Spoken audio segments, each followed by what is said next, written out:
कर रहा हूं कि भारत में 14% मुसलमान जो आबादी के लिहाज से 17 करोड़ आते हैं, वो आज पिछले 10 साल में नरेंद्र मोदी की सरकार में अपने आप को एक गैर यकीनी कैफियत में पाते हैं।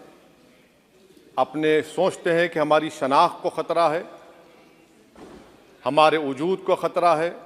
और मैं बड़ी जिम्मेदारी के साथ कह रहा हूं कि जज्बात में लाए बगैर कह रहा हूं कि आज 17 करोड़ मुसलमान अपने आप को ऐसा समझते हैं कि जिस ज़माने में हिटलर के ज़माने में यहूदी अपने आप को समझते थे। और उसकी मैं बताता हूं क्यों समझते हैं, बताता हूं आपको चंद मिनट में। सर, मिसाल के तौर पर आप देखिए खुतबे सदारत के हिस्से तहरीर का 32वां पैराग्राफ 32 पैराग्राफ में ड्रॉप आउट रेट का जिक्र हुआ, स्कूलों में इंदराज यानी एनरोलमेंट का जिक्र हुआ, एससीज का नाम लिया गया, एसटीज का नाम लिया गया, ओबीसीज का नाम लिया गया, लफ्ज़ अक़लियत का नाम नहीं लिया गया, मुसलमान तो छोड़िए। और सबसे ज़्यादा ड्रॉप आउट इस मुल्क में अगर स्कूलों में है तो मुसलमानों में है। सबसे कम एनरोलमेंट अगर है तो मुसलमानों में हायर एजुकेशन में। गवर्नमेंट का डेटा है सर कि मुसलमानों का जो स्टूडेंट ड्रॉप आउट है वो 14.42 से क्लास 1 से शुरू होता और वो क्लास 6 और 8 को पहुंचे अब तक वो 10.76 को पहुंचता है। ये गवर्नमेंट का डेटा है, यानी क्लास 1 से क्लास 6 से 8 तक ये हाल है। आपने क्या किया सर इस बजट में? प्री मैट्रिक स्कॉलरशिप को सिर्फ 9th क्लास तक महदूद कर दिया और इसमें आपने पैसे कम कर दिए प्री मैट्रिक स्कॉलरशिप में। और सर 2022-23 का बजट आप देखिए, 5026 करोड़ रुपए दिए गए थे, जिसमें से सिर्फ 663 करोड़ इस्तेमाल हुए।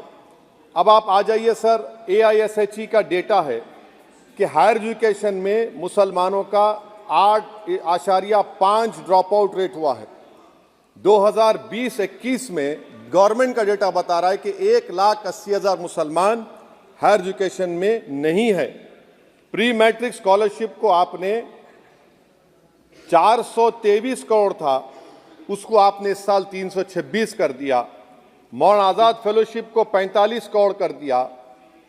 MCM जो 44 करोड़ था 33 करोड़ कर दिया। बताइए, जो सबसे ज़्यादा जिसका कम्युनिटी का ड्रॉप आउट रेट है और जो हायर एजुकेशन नहीं, उससे आप ये बर्ताव करते हैं।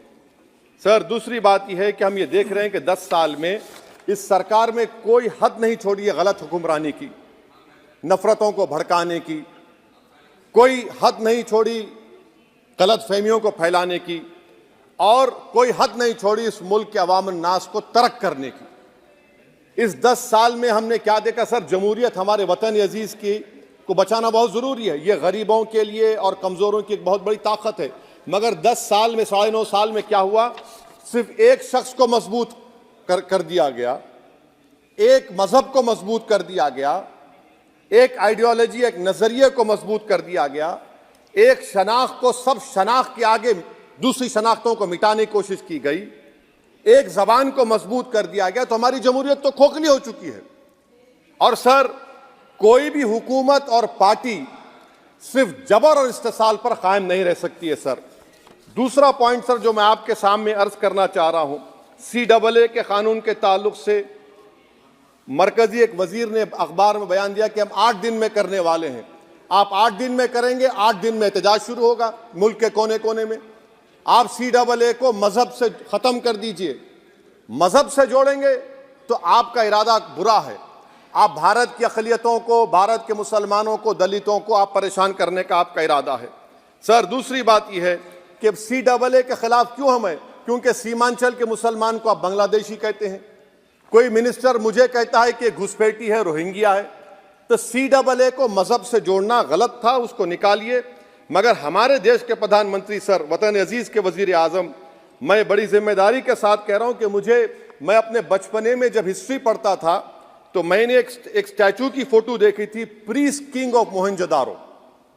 ऐसा लगता है कि वैसा ही लग रहा है कि प्रधानमंत्री नहीं है बल्कि पुजारी सम्राट बन चुके हैं वो।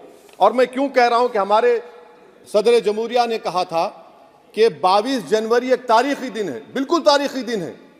22 जनवरी की बुनियाद 6 दिसंबर 92 को रखी गई। 22 जनवरी की बुनियाद 86 में ताले खोलकर रखी गई। 22 जनवरी की बुनियाद जीबी पंत ने रखी थी, इसीलिए तारीखी दिन है।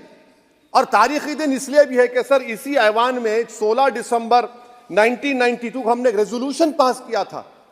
आप बताइए कि आज इस मुल्क में चाहे कोई सेकुलर पार्टी का हो या जो भी हो, वाले सब सेकुलर है, बुरा मैं हूं, किसी में हिम्मत नहीं है कि 6 दिसंबर की बात की जाए। और वो तारीखी दिन इसलिए भी है सर, इंसाफ करने वालों में एक एनसीएलटी के चेयरमैन, एक गवर्नर और एक नामजदशुदा रुकने पार्लियामेंट बैठे हुए थे। अब आप बताइए मेरे पास बचा क्या है? बचा यह है कि आर्टिकल 32 बचा है, जिसको बाबा साहब अम्बेडकर ने दिया। आज मुल्क के 17 करोड़ मुसलमान भारत के वजीर आजम पर एतमाद भरोसा नहीं करते, बिल्कुल नहीं करते, बता रहा हूं, खुल के कह रहा हूं।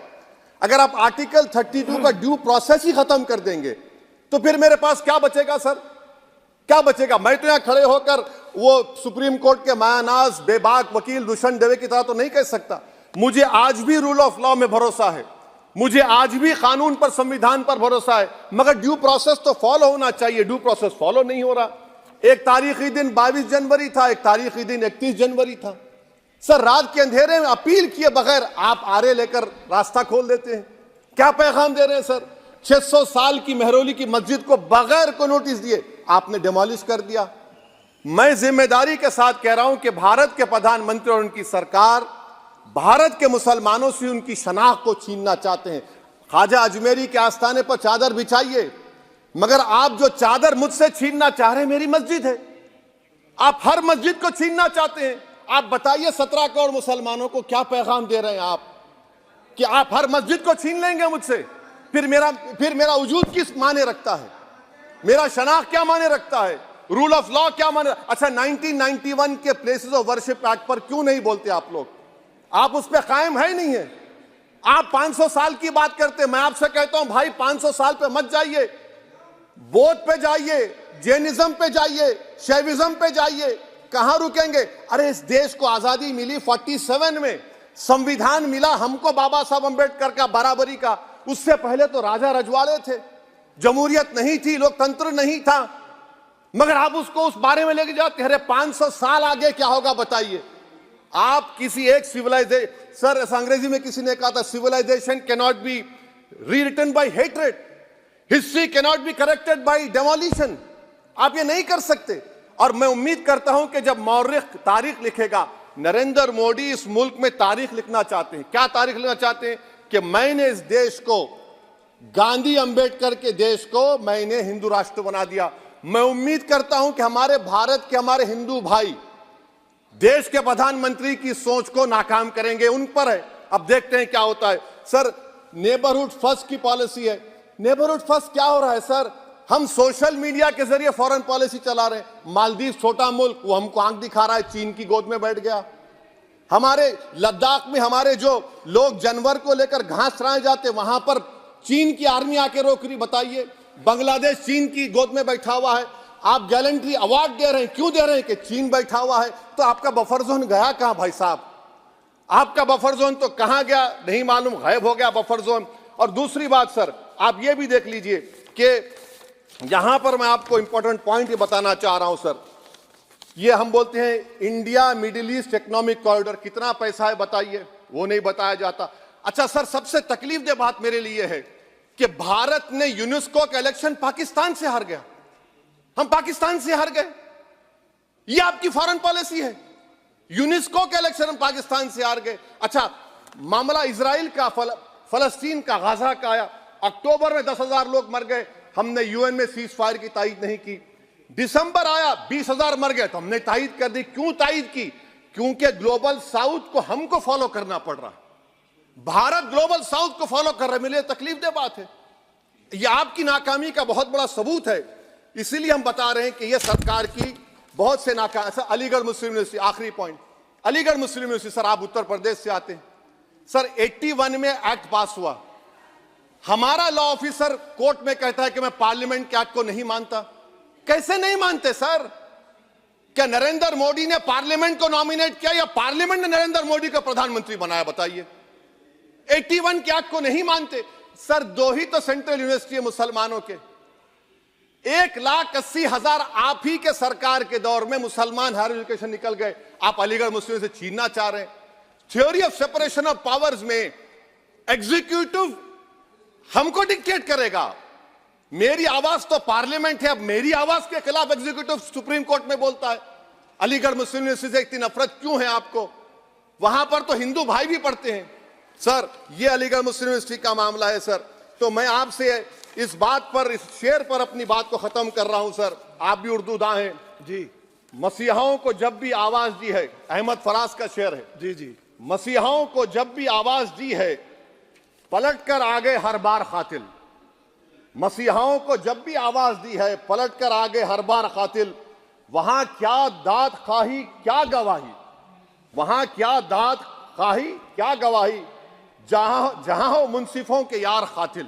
सर, मैं फिर से हुकूमत से मुतालबा करता हूं कि अल्पसंख्यक समाज के बजट के स्कॉलरशिप को आप डिमांड ड्रिवन करिए। भारत के प्रधानमंत्री प्रधान सेवक रहिए। आप कोई प्रीस किंग मत बन जाइए। आप जीतेंगे, कौन जीतेंगे देश तय करेगा। मगर याद रखिए, 17 करोड़ मुसलमान आज गम और गुस्से में हैं और इस बात को महसूस कर रहे हैं, कि प्रधानमंत्री को हम नोट नहीं दिए मगर हमारा प्रधानमंत्री है। आखिर ये प्रधानमंत्री 17 करोड़ मुसलमानों की उनकी शनाख्त को कैसे मिटा रहे हैं, कैसे उनको आप मार्जिनलाइज कर रहे हैं। इसीलिए सर, मैं उम्मीद करता हूं कि हमारे सेकुलरिज्म जो है, वो मैं पॉलिटिकल सेकुलरिज्म कभी नहीं माना। जो सेकुलरिज्म संविधान में लिखा गया उसकी हिफाजत करेंगे। मुल्क अहम है, वरना याद रखिए, आप चुनाव जीते हैं हारे, मगर अगर आप 17 करोड़ एक जनता को आप गैर यकीनी कैफियत पैदा कर देंगे, ये देश के हित में नहीं होगा। बल्कि हम तो उम्मीद कर रहे हैं कि ड्यू प्रोसेस अदालत फॉलो करेगी। अदालत अगर एक तरफा फैसले करेगी तो गलत होगा। सर, बहुत बहुत शुक्रिया। श्री रामचरण वोरा जी।